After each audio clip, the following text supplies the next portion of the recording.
Hello बच्चों, कैसे हैं आप सब। एक बार फिर से आप सबका स्वागत है मेरे यूट्यूब चैनल पे।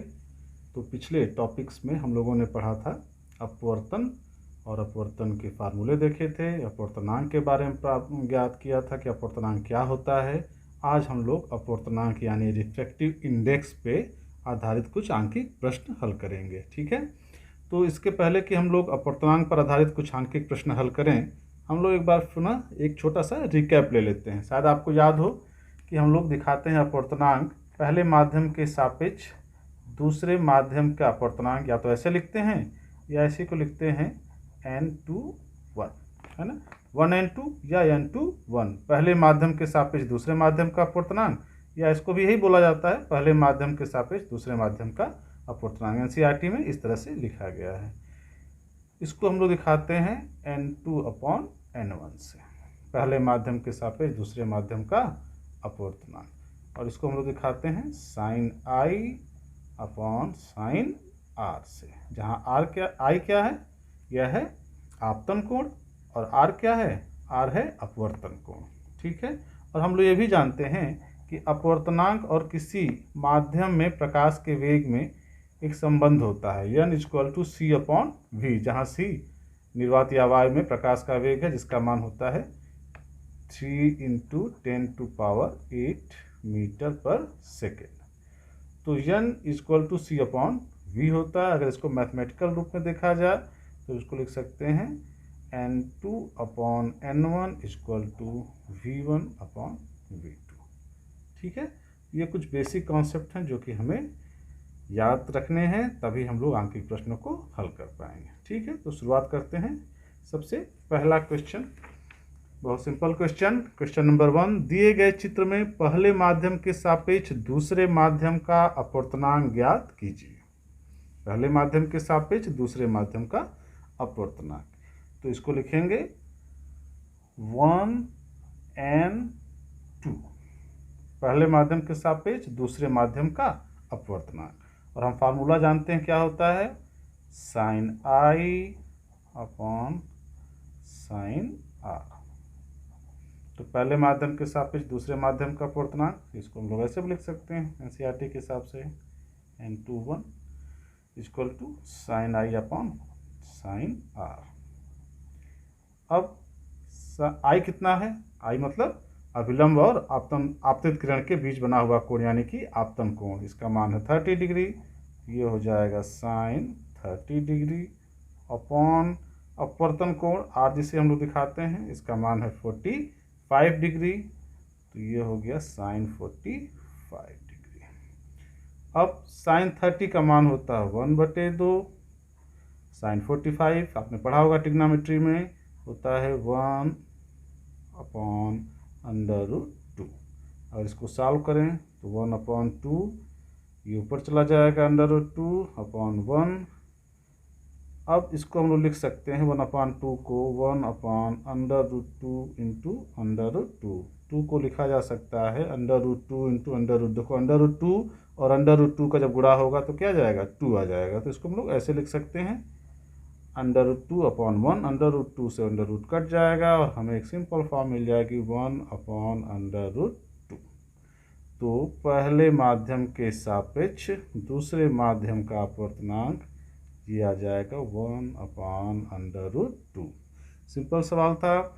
हम जानते हैं पहले माध्यम के सापेक्ष दूसरे माध्यम का अपवर्तनांक = होता है sin I/sin r, आपतन कोण की ज्या बटे अपवर्तन कोण की ज्या। तो sin I sin 30, sin r sin 45। sin 30 का मान ट्रिग्नोमेट्री में 1/2 होता है, sin 45 डिग्री का 1/√2 होता है। ये मैथमेटिकली प्रूव्ड है, ट्रिग्नोमेट्री में दिया हुआ है स्कूल के। अब इसको ऊपर ले जाएंगे तो 1/2 अपनी जगह पे, 1/√2 जो ऊपर जाएगा तो √2/1 हो जाएगा। अब इसको हम थोड़ा सा और सिंपल फॉर्म में लाने के लिए 2 को लिखा जा सकता है √2 × √2। अब √2 से एक √2 कट जाएगा और बचेगा 1/√2। तो पहले माध्यम के सापेक्ष दूसरे माध्यम का अपवर्तनांक 1/√2। माध्यम 1 जनरली हम वो माध्यम रखते हैं जिसमें प्रकाश की किरण आपतित होती है, माध्यम 2 वो रखते हैं जिसमें प्रकाश की किरण अपवर्तित होती है। ठीक है, तो पहले माध्यम के सापेक्ष दूसरे माध्यम का अपवर्तनांक। ये पहला माध्यम और ये माध्यम सेकेंड। अब दूसरा सॉल्व करते हैं क्वेश्चन। दूसरा क्वेश्चन है वायु के सापेक्ष कांच व पानी के अपवर्तनांक क्रमशः 3/2 व 4/3 हैं। पानी के सापेक्ष कांच का अपवर्तनांक ज्ञात कीजिए। ध्यान से पढ़िए, वायु के सापेक्ष कांच व पानी के अपवर्तनांक।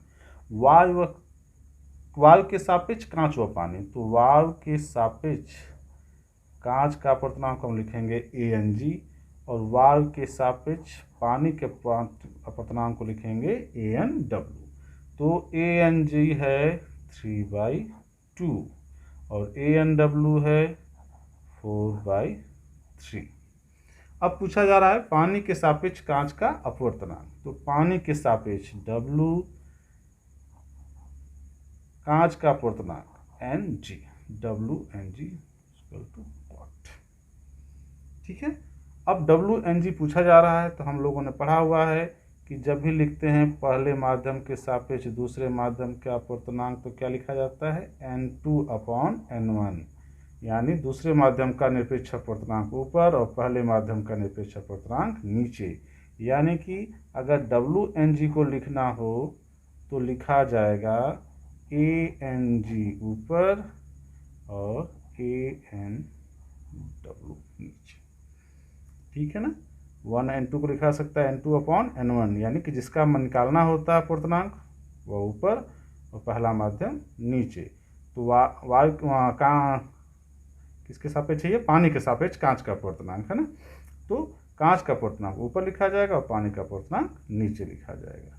ये मान हो जाएगा Ang का मान हमें पता है 3/2, Anw का मान हमें पता है 4/3, ये ऊपर जाएगा 3/2 अपनी जगह पे, 4/3 ऊपर जाएगा तो 3/4, ये मल्टीप्लाई हो जाएगा तो 9/8। तो WNg यानी जल के सापेक्ष कांच का जो अपवर्तनांक होगा वो 9/8 हो जाएगा। ठीक है, सिंपल सवाल। वायु के सापेक्ष कांच और पानी के अपवर्तनांक क्रमशः 3/2 व 4/3 है। इसको लिखा सकता है वायु के सापेक्ष यानी Ang, वायु के सापेक्ष कांच का Ang, वायु के सापेक्ष जल का Anw। Ang का मान दिया है 3/2, Anw का मान दिया है 4/3। पूछा है कि जल के सापेक्ष कांच का अपवर्तनांक बताइए। तो हम सभी जानते हैं कि पहले माध्यम के सापेक्ष दूसरे माध्यम का अपवर्तनांक को लिखा जाता है माध्यम 2 का अपवर्तनांक बटे माध्यम 1 का अपवर्तनांक। तो WNg को लिखा जा सकता है Ang/Anw। Ang का मान 3/2, Anw का मान 4/3, क्रॉस किया, मल्टीप्लाई किया, आ गया WNg = 9/8। ये हमारा हो गया क्वेश्चन नंबर 2।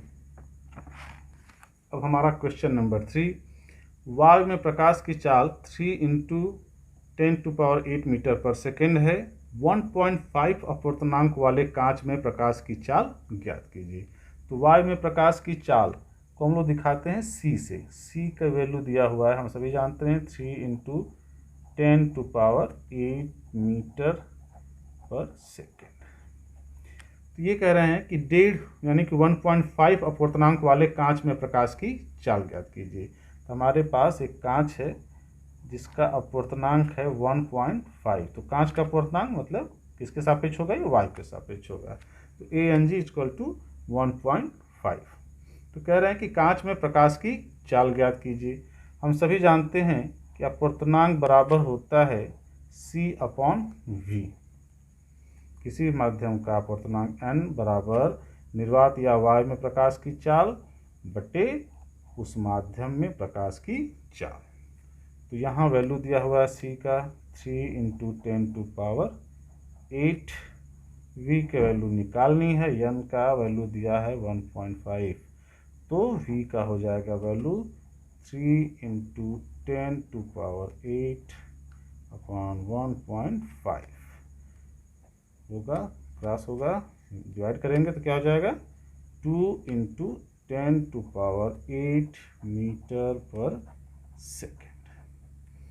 तो 1.5 अपवर्तनांक वाले कांच में प्रकाश की चाल हो जाएगी 2 × 10⁸ मीटर पर सेकेंड।